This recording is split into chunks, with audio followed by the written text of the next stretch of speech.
Descobri que minha esposa estava dormindo com meu irmão depois que a esposa dele morreu de câncer, então contei a todos sobre o caso deles e os excluí da minha vida para sempre.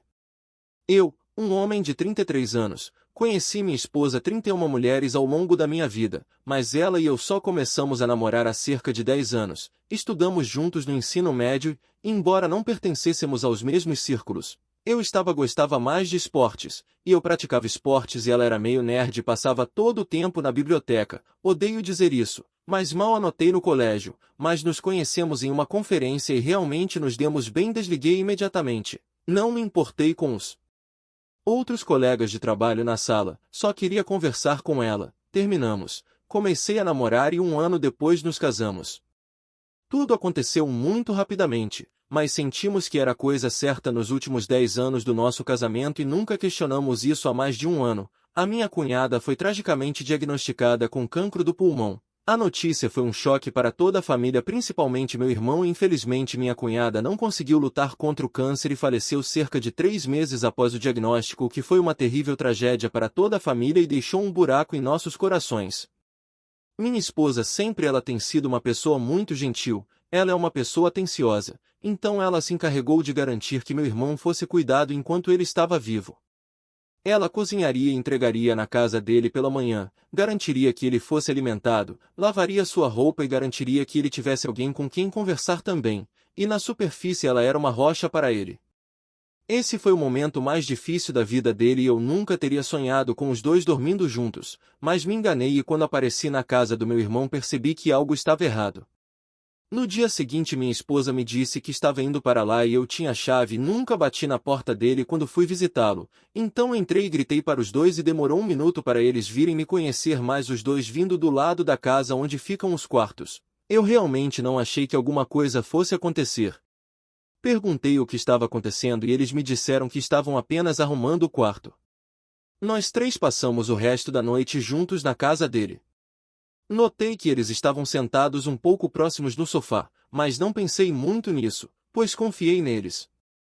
Uma noite, enquanto minha esposa e eu estávamos em casa, ela recebeu uma mensagem de texto do meu irmão. Ela me disse que iria lá no dia seguinte e o ajudaria a vasculhar alguns pertences de sua esposa. Eu não tinha nenhum problema com isso, mas comecei a sentir que ela estava se tornando uma muleta demais para ele. Sugeri que, talvez, em vez de ir até lá, devêssemos nos oferecer para pagar uma terapia para ele. Imaginei que seria bom para ele ter um profissional com quem conversar. Ela apenas ignorou a sugestão e disse que conversaria com ele sobre isso e veria o que ele diria no dia seguinte. Eu sabia que empacotar alguns pertences de sua esposa e decidir o que fazer com ele seria uma grande tarefa, um grande passo no avanço de qualquer pessoa. Fiquei um pouco magoado por ele não ter me pedido para ajudá-lo, mas novamente, minha esposa tem sido uma grande ajuda para ele desde que sua esposa faleceu. Enquanto eu voltava do trabalho para casa, essas questões me ocupavam a mente. Achei que seria bom oferecer ajuda. Peguei um pouco de comida para a viagem e fui até a casa do meu irmão. Quando destranquei a porta para entrar, estava prestes a gritar para chamar a atenção deles, mas ouvi alguns ruídos estranhos, inconfundivelmente ruídos sexuais. Não pude acreditar que estava ouvindo algo assim quando meu irmão tinha acabado de perder a esposa. Para piorar, ele estava lá com minha esposa. Simplesmente saí da casa, chocado e sem saber como processar o que tinha acabado de ouvir. Tentei racionalizar, pensando que talvez ele tivesse outra pessoa lá e não fosse minha esposa, mas quando cheguei em casa e vi que ela não estava lá, sabia que não era o caso. Agi com calma, pensando em como queria seguir em frente. Decidi que iria 100% deixar minha esposa e cortar meu irmão da minha vida. Os dois haviam quebrado completamente minha confiança. Minha esposa voltou para casa cerca de 1 hora depois e imediatamente foi tomar banho. Enquanto ela estava lá, entrei no banheiro e comecei a escovar os dentes. Não era incomum usarmos o banheiro ao mesmo tempo, essa é uma das vantagens da vida de casados, acho. O telefone dela estava no balcão, então o peguei enquanto ela tomava banho. Olhei as mensagens dela com meu irmão e encontrei dezenas de textos onde ambos contavam os momentos que compartilharam juntos. Meu irmão frequentemente pedia que ela viesse porque queria senti-la novamente. Revisei as mensagens desde a época em que minha esposa começou a visitá-lo. Encontrei textos onde confessavam seus sentimentos um pelo outro. Aparentemente, meu irmão deu os primeiros passos no relacionamento, dizendo à minha esposa que sempre sentiu algo por ela no ensino médio, mas estava nervoso demais para convidá-la para sair. Ela respondeu que sentiu mesmo e foi tão longe a ponto de dizer que, às vezes, quando estava dormindo comigo, imaginava que era ele. Tirei screenshots das mensagens e enviei para mim mesmo antes de excluí-las do telefone dela, colocando de volta no balcão para que ela nunca soubesse que eu as tinha. Odiei os dois e queria que sofressem pelo que fizeram. Por mais zangado que eu estivesse com eles por me traírem, não podia acreditar que desrespeitaram a falecida esposa do meu irmão daquela forma. Ambos eram incrivelmente egoístas e precisavam ser chamados por isso. Reuni vários membros da minha família, principalmente a família mais próxima, que teve o maior impacto na minha vida e na do meu irmão. Meu irmão e minha esposa estavam lá, sentados um ao lado do outro. Tivemos um jantar tranquilo juntos e, no final, contei a todos o que descobri. Meu irmão e minha esposa tentaram fazer parecer que eu estava louco e que nada estava acontecendo. Então, peguei meu telefone e li citações das capturas de tela. Eles pareciam horrorizados enquanto eu lia as mensagens. Minha mãe perguntou ao meu irmão se o que eu dizia era verdade, e pude ouvir a tristeza na voz dela. Todos gritaram com os dois pelo quão desrespeitoso foi com minha cunhada. Não fazia nem 6 meses desde que ela faleceu, e ele já havia começado um caso com a cunhada. Todos fizeram perguntas e descobriram que o caso começou 2 meses depois da morte da esposa dele. Era inacreditável ouvir todo mundo gritando com eles, dizendo que eram egoístas e frios. Eu não queria vê-los mais. Meus pais não acharam que eu lidei com isso da maneira certa, mas ficaram felizes por eu ter contado a todos sobre isso. Todos estavam sentindo muita pena dele por sua dor, mas ele claramente não estava de luto da mesma forma que eles. No final, eu me divorciei de minha esposa e estou feliz agora sem ela. Ela não pediu nada no divórcio, e se pedisse, eu tinha evidências suficientes do caso dela para que ela não conseguisse nada. Quase toda a minha família está extremamente zangada com meu irmão, e ele não foi convidado para nenhuma reunião ou evento desde que descobriram o caso. Não sei se as pessoas vão perdoá-lo algum dia ou se ele ficará afastado para sempre. Tudo o que sei é que nunca mais quero ver nenhum dos dois novamente. História 2. Peguei minha esposa traindo com seu assistente em nosso escritório. Secretamente, juntei evidências e pedi o divórcio. Agora ela está implorando para me reconquistar enquanto nosso divórcio se torna feio. Minha esposa, vou chamá-la de Sarah, e eu trabalhamos para uma grande organização sem fins lucrativos no oeste do Canadá. Esta organização é pública e tem muitas conexões com políticos. Nos últimos 8 anos, nossa organização tem tentado fazer com que um determinado acordo seja assinado e reconhecido pelo governo federal. A posição da minha esposa significa que ela está constantemente no noticiário, trabalhando com pessoas influentes, viajando pelo país e metaforicamente e literalmente, bajulando as pessoas. Descobri que ela estava me traindo com o assistente que ela contratou há cerca de 6 meses. Ela trabalhava no andar de cima, enquanto eu estava no departamento de registro. Nos conhecemos na organização há 8 anos, ambos começando em posições iniciais e trabalhando duro para chegar onde estamos hoje. Não foi fácil. Como eu disse, ela é carismática e persuasiva, enquanto sou mais introvertido. Durante anos, isso funcionou bem para nós. Tive alguns problemas de saúde e precisei tirar uma licença por invalidez de curto prazo. Foi durante esse tempo que percebi que algo estava acontecendo.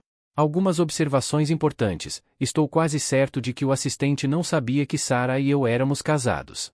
Ele me olhava de forma estranha quando eu levava almoço ou café para ela pela manhã, como se dissesse: "Quem diabos é você?" Ele sabia quem eu era e que eu trabalhava no prédio, mas não tenho certeza se Sarah alguma vez disse a ele quem eu era para ela. Não é como se andássemos pelo prédio anunciando nosso casamento, mas em um ambiente de trabalho, as fofocas viajam rápido porque as pessoas gostam de drama. Foi assim que acabei descobrindo que algo estava acontecendo. Sarah tem 45 anos e eu tenho 43.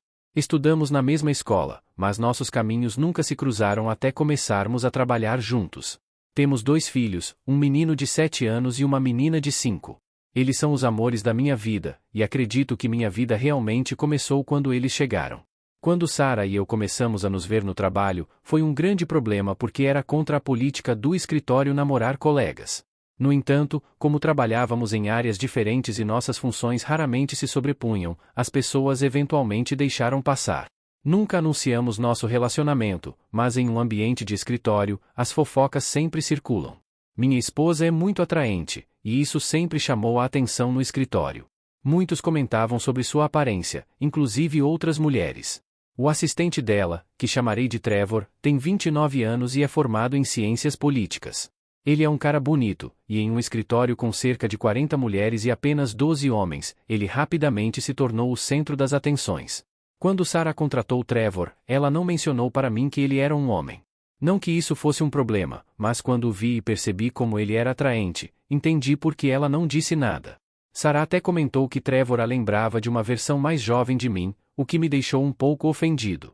Quando perguntei por que ela não havia me contado sobre a contratação dele, ela riu e disse que eu estava com ciúmes. Admito, talvez eu estivesse mesmo. Trevor e Sarah riam juntos frequentemente, e nossa secretária até fazia perguntas sobre ele, o que me deixou ainda mais desconfiado. Talvez eu estivesse com ciúmes, mas não era só isso.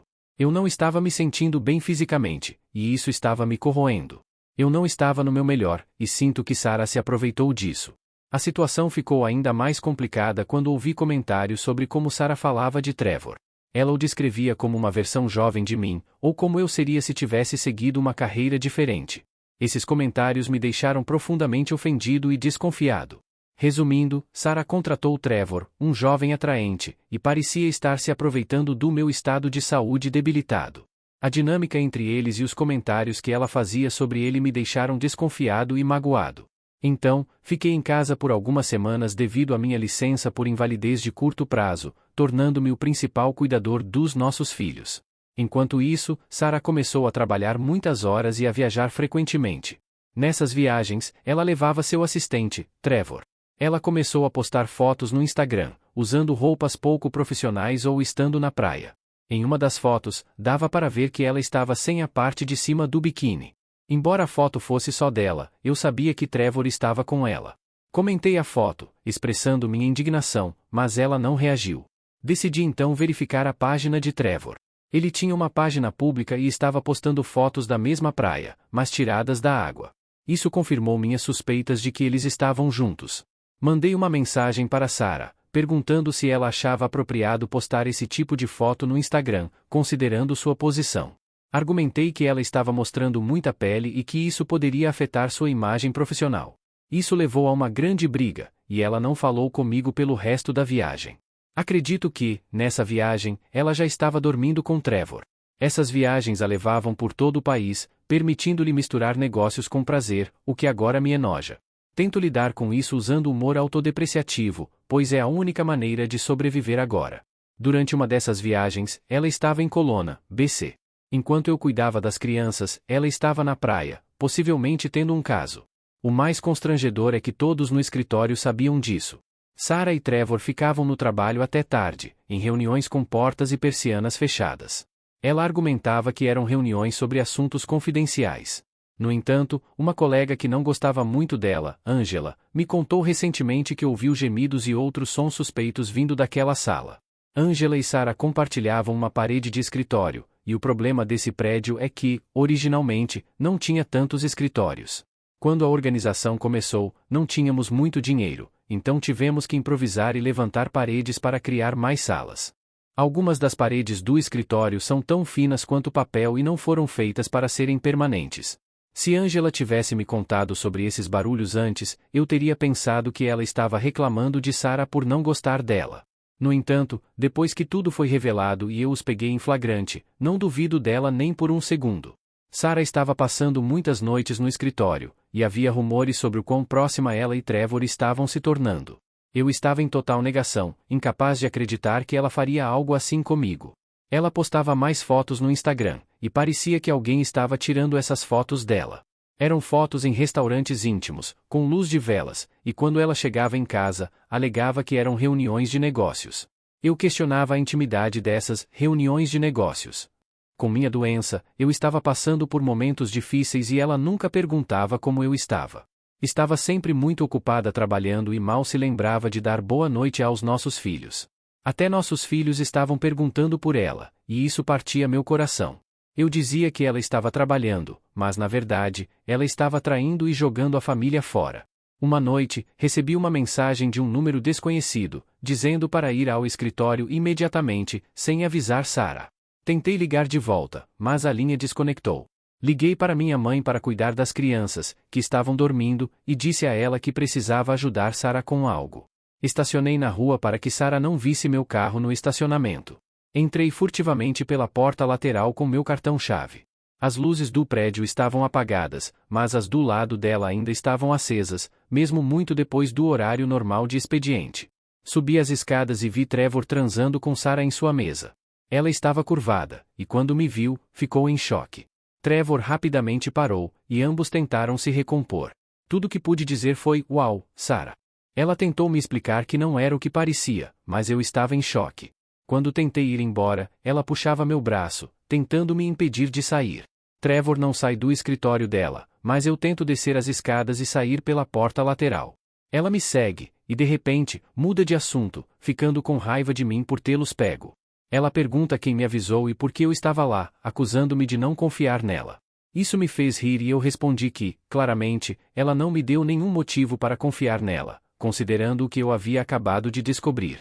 Ela ficou ainda mais irritada, dizendo que eu era inseguro e que ela não podia estar com alguém assim. Então, começou a atacar minha doença, dizendo que eu não era mais o homem com quem ela se casou, que eu era fraco e a estava decepcionando. Eu literalmente tive que dizer para ela calar a boca e não voltar para casa. Entrei no meu carro e fui para casa. De alguma forma, a notícia do que aconteceu se espalhou, e pessoas do trabalho começaram a me mandar mensagens perguntando se era verdade e se eu estava bem. Pouco depois, quando estava prestes a voltar do meu período de invalidez de curto prazo, pedi para trabalhar de casa por um tempo até decidir como lidar com a situação. Eu sabia que Sarah tinha poder suficiente para dificultar meu trabalho, mas não queria perder minha casa ou meus filhos, então precisava do emprego enquanto descobria meu próximo passo.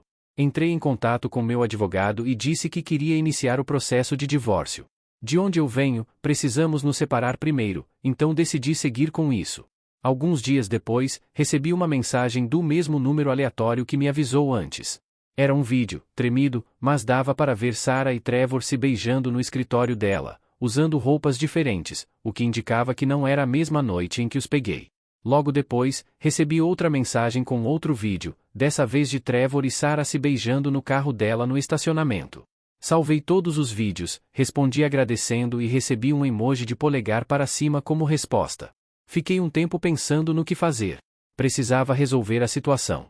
Sabia que havia uma eleição se aproximando e a pessoa para quem Sarah trabalhava precisava ser reeleita. Se essa pessoa não fosse eleita, Sarah perderia seu cargo. Então, entrei em contato com a oposição, que tinha boas chances de vencer, mas precisava de um pouco mais de apoio. Expliquei tudo para a oposição e enviei os vídeos que recebi. Comecei a apoiar essa pessoa e, eventualmente, os vídeos se espalharam pelo escritório. Isso dividiu completamente a organização e criou uma atmosfera muito tensa. Durante esses 5 meses, tive que ir ao escritório e fingir que nada estava acontecendo, que Sarah e eu não estávamos nos separando. Foi estranho, não vou mentir. Trevor acabou sendo demitido em algum momento e Sarah contratou uma jovem de 18 anos como sua nova assistente. Enquanto isso, as mulheres do escritório descobriram que eu estava solteiro e começaram a me abordar. Eu não recebia tanta atenção há anos, e honestamente, me senti bem. Admito que flertei de volta, mas nunca mais vou misturar trabalho e vida pessoal. Já passei por isso e não quero repetir a experiência. Sarah tentou voltar para casa algumas vezes, pedindo desculpas e dizendo que sentia falta das crianças. Mas eu disse que ela nunca esteve por perto antes. Ela nunca mencionou sentir minha falta ou das crianças. A única coisa que mudou foi que ela ia perder tudo em questão de meses. Legalmente, tive que conceder a ela alguns direitos de visita, então ela podia ver as crianças em horários programados. No entanto, eu não estaria lá. Minha mãe ficava em casa para supervisionar, pois não confiava em Sarah. Ela era o tipo de pessoa que poderia tentar me trancar fora de casa ou manipular as crianças contra mim. Quando a eleição chegou, o chefe de Sarah não foi reeleito. Foi uma doce vingança. Em uma semana, a oposição assumiu e contratou outra pessoa para o cargo de Sarah. Além disso, me deram uma promoção de $155. Ainda estamos no processo de divórcio, mas queria compartilhar minha história. Pense 2 vezes antes de namorar alguém no trabalho, você nunca sabe quem pode pegar você em flagrante. Quanto ao mensageiro anônimo, perguntei a Ângela se era ela, mas ela negou. Ela acha que poderia ter sido uma das mulheres que queria ficar comigo. Eu gosto de pensar que foi Ângela, e ela nunca vai admitir. Acho que ela viu a chance de se livrar de Sarah e aproveitou. Obrigado por assistir. Se você gostou deste vídeo, não se esqueça de deixar seu like e compartilhar com seus amigos. Isso nos ajuda a alcançar mais pessoas e a continuar produzindo conteúdo que vocês gostam. Até o próximo vídeo e obrigado.